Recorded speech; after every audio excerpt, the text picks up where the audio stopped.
Hey guys, so I saw this post about the Garmin Vivoactive 5. Many people reporting that the screen is like not working and like bugging out. So the one thing that I encourage you to do is that if it's possible to you write to Garmin support. This is the first thing.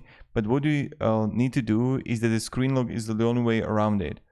So yes, see, literally since this post, I haven't had any issues, and since then I've literally had my watch on a screen lock. So I think this helped a lot. Having it on a screen lock hasn't really gotten in the way of day-to-day functioning. It only takes 3 seconds to turn it off. So you need to have probably like enabled screen lock, because it can be like a screen freeze. That this is something that you want to do.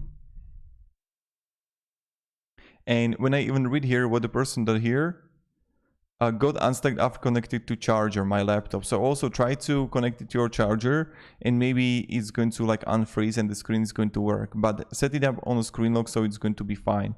So I want to make this quick and effective video for you. Have a great day and goodbye.